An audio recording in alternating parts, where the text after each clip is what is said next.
Hello, Algebra 2. In this lesson, we're going to be working with imaginary numbers. I bet you never thought you'd be doing that, but yes, they do exist, so here we go. So an imaginary number, we're going to denote with I, a little lowercase cursive I, and it is going to represent the square root of -1. And using imaginary numbers allows us to find solutions to quadratics that do not cross the x-axis. So when you're looking at this quadratic right here, notice that it does not have zeros. It doesn't cross the x-axis. So how do we solve that? Well, this is where imaginary numbers will come in order to find the solutions to a quadratic like this. So in short, an imaginary number is the square root of a negative number. And we're going to write it in the form b times I, where b is the real number and I is the imaginary part. So b would be like 2, 3, 4, and I is just your imaginary part.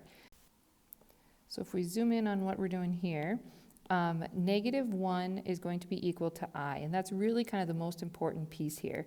So if we have the square root of -2, I'm going to break that into the square root of -1 times the square root of 2. Remember, you can multiply underneath the radical. And then the square root of -1 is just going to be I, and the square root of -2 would be right there. If I have the square root of -4, again, I can break that up. And so I could simplify the square root of 4 to be 2, and the square root of -1 is going to be I. And then lastly, if we take -1, the square root of -1 squared, that would be I squared, which means I squared is going to be -1. And this will be coming up later on in the chapter. But just think of why this works. If I take the square root of -2 and square it, that would just be -2. So here we're not working with quadratics yet. We're just going to practice working with square roots of negatives. So 5 times the square root of -121. So I have 5 times, I'm going to break this up into the square root of 121 times the square root of -1. So now the negative is kind of off on its own. I'm going to simplify. The square root of 121 is going to be 11, and I still have this square root of -1 there. So now I have 55 times the square root of -1, which is just going to be I. In this first one, as we simplify it, we'll keep that negative out front, and we'll split this up into the square root of 96 times the square root of 91. The square root of 96 can be broken up into the square root of 16 times the square root of 6, and I'll leave I out here as the square root of -1. The square root of 16 is 4, the square root of 6 just stays that way, and then you have I. Now, to be a little more grammatically correct, we would write it as 4I times the square root of 6, and that's just so that it doesn't look like we're taking the square root of I. So there you go. So in this one, I broke it up into the square root of 12 times the square root of -1.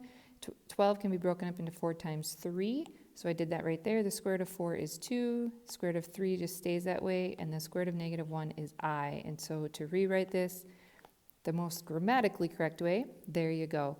Now, in these, we don't have to worry about having the plus or minus. That's going to come when we're actually solving equations. Okay, so our first equation we're going to solve here is x squared equals -144. I'm going to take the square root of both sides, so I end up with x on the left equals, and here's where I do need to remember plus or minus the square root of -144. And now the rest is just simplifying. So I'm going to break this up into the square root of 144 times the square root of -1. And I know that the square root of 144 is 12, and the square root of -1 is I. And I do need to remember that there's two possible answers here, the positive 12I and the negative 12I. And there you go. And just a quick refresher on why we have these imaginary numbers. If I rearrange this and I have x squared plus 144 equals 0, and I remember that with my transformations, that means my y-intercept is at 144, and I know it opens upward. This would be what my graph looks like, and so it's not crossing the x-axis, so I can't find the zeros any normal way, and that's why we have imaginary numbers. So we're going to solve this equation first. I'm going to work on getting x by itself, so I'm going to subtract 25 from both sides. And then we're going to divide both sides by 9. So I have x squared equals -25/9. Keep it as a fraction. It's going to be easier. I'm going to take the square root of both sides. So I have x equals plus or minus, and I'm going to split this up, -25 over the square root of 9. And now I'm simplifying. The square root of negative 25 can be the square root of 25 times the square root of negative 1 over the square root of 9, and I just keep simplifying. This would be plus or minus, square root of 25 is 5, square root of negative 1 is I, square root of 9 is 3. Okay, in the second equation, I subtracted 48 from both sides to get x by itself. Now I'm going to take the square root of both sides, so I have x equals plus or minus square root of 48 times the square root of negative 1. I'm going to split that up right away. So now I have x equals plus or minus the square root of 48 can be broken up into square root of 16 times the square root of 3 times the square root of negative 1. And I just keep simplifying. Square root of 16 is 4, square root of 3 is 3, and the square root of negative 1 is I. And I keep simplifying, write this grammatically correct. I'd have 4i times the square root of 3. Having imaginary numbers can also lead us to complex numbers, and those are going to be written in this form, a plus bi. So this is going to be the real part of our complex number, and then this is going to be the imaginary part, the part with the I.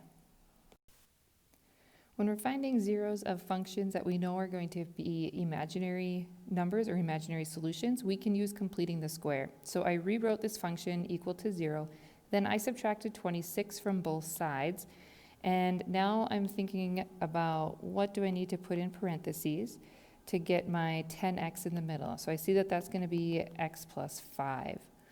And I know that when I multiply this out, 5 times 5 would be 25. So I would end up adding 25, and I need to do it to both sides of the equal sign. And so I'm going to rewrite this as x plus 5 squared equals, on the other side, we're going to have negative 1.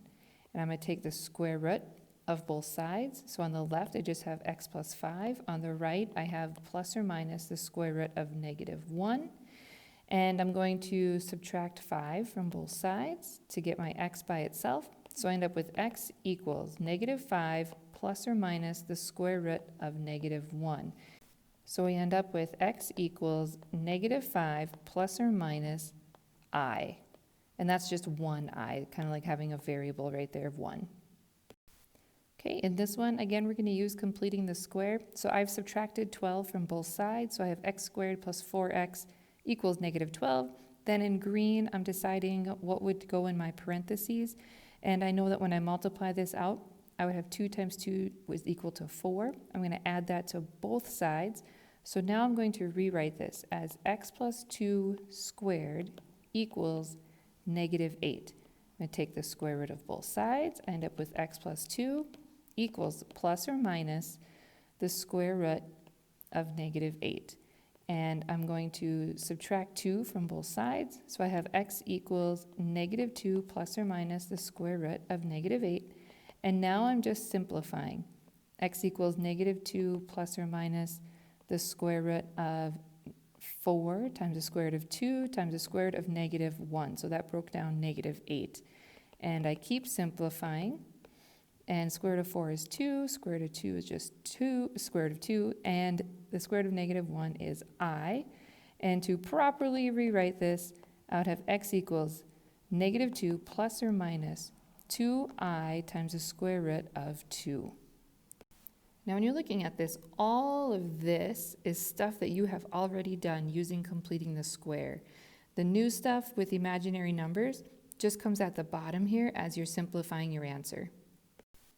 Okay, this one is similar. We use completing the square at the beginning here, and I rewrote it as x plus 2 squared equals negative 9. I took the square root of both sides. I ended up with x plus 2 equals plus or minus the square root of negative 9.